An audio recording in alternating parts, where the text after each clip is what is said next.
Big boss season 12ರಲ್ಲಿ ಈ ವಾರ ಯಾರು ಎಲಿಮಿನೇಟ್ ಆಗ್ತಾರೆ ಅನ್ನೋ ಸುದ್ದಿ ಹೊರಬಿದ್ದಿದೆ. ಈಗಾಗಲೇ ಯಾರು ಎಲಿಮಿನೇಟ್ ಆಗಬೇಕು ಅಂತ ನಾಮಿನೇಷನ್ ಪ್ರಕ್ರಿಯೆ ಕೂಡ ನಡೆದಿದೆ.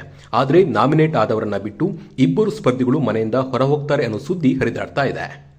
ಹೌದು, ಬಿಗ್ ಬಾಸ್ ಕನ್ನಡ ಸೀಸನ್ 12ರ ವೈಲ್ಡ್ ಕಾರ್ಡ್ ಸ್ಪರ್ಧಿಗಳಾದ ರಜತ್ ಹಾಗೂ ಚೈತ್ರ ಕುಂದಾಪುರ ಮನೆಯಿಂದ ಹೊರಹೋಗುವ ಬಗ್ಗೆ ವದಂತಿಗಳಿವೆ.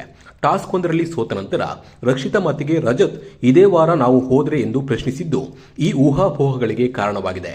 ನಾಮಿನೇಟ್ ಆಗದಿದ್ರೂ ಇವರ ನಿರ್ಗಮನದ ಕುರಿತು ಸಾಕಷ್ಟು ಚರ್ಚೆಗಳು ನಡೀತಾ ಇದೆ. ಬಿಗ್ ಬಾಸ್ನಲ್ಲಿ ಡಿಸೆಂಬರ್ 3ರಂದು ಟಾಸ್ಕ್ ಒಂದನ್ನು ನೀಡಲಾಗಿತ್ತು. ಜೋಡಿ ಮೂಲಕ ಈ ಟಾಸ್ಕ್ ಆಡಬೇಕು. ರಜತ್ ಹಾಗೂ ಚೈತ್ರ ಜೊತೆಯಾಗಿ ಟಾಸ್ಕ್ ಆಡ್ತಾ ಇದ್ರು.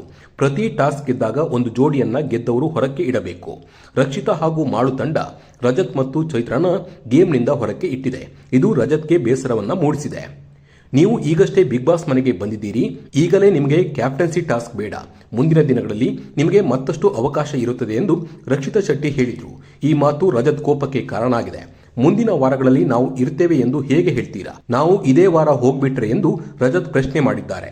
ಈ ವಾರ ಚೈತ್ರ ಹಾಗೂ ರಜತ್ ಇಬ್ಬರೂ ನಾಮಿನೇಟ್ ಆಗಿಲ್ಲ. ಹಾಗಿದ್ರೂ ಅವರು ಈ ವಾರ ಹೋಗೋಕೆ ಹೇಗೆ ಸಾಧ್ಯ ಎಂದು ಅನೇಕರು ಪ್ರಶ್ನೆ ಮಾಡ್ತಾ ಇದ್ದಾರೆ. ಅವರು ಈ ವಾರ ಹೊರ ಹೋಗೋದು ಫಿಕ್ಸ್ ಎಂದು ಹೇಳಲಾಗ್ತಾ ಇದೆ. ರಜತ್ ಅವರು ಈ ವಾರ ಕೂಗಾಡ್ತಾರೆ, ಗಿಲ್ಲಿ ಮೇಲೆ ಮುಗಿಬೀಳ್ತಾರೆ ಎಂದು ಎಲ್ಲರೂ ಭಾವಿಸಿದ್ರು. ಆದರೆ ಹಾಗಾಗಲೇ ಇಲ್ಲ. ಅವರು ಸೈಲೆಂಟ್ ಆಗಿದ್ದಾರೆ. ಗಿಲ್ಲಿ ಮಾತಿಗೆ ನಗುತ್ತಾ ಟೈಮ್ ಪಾಸ್ ಮಾಡ್ತಾ ಇದ್ದಾರೆ. ಅವರು ಕಳೆದ ಸೀಸನ್ ರೀತಿಯಲ್ಲಿ ಈ ಸೀಸನ್ ಅಲ್ಲಿ ಆಡ್ತಾ ಇಲ್ಲ. ಹೀಗಾಗಿ ಈ ಇಬ್ಬರು ಎಲಿಮಿನೇಟ್ ಆಗೋದು ಪಕ್ಕಾ ಅಂತ ಹೇಳಲಾಗ್ತಾ ಇದ್ದು, ಅಂತಿಮವಾಗಿ ಏನಾಗುತ್ತೆ ಅನ್ನೋದನ್ನ ಕಾದು ನೋಡಬೇಕಿದೆ.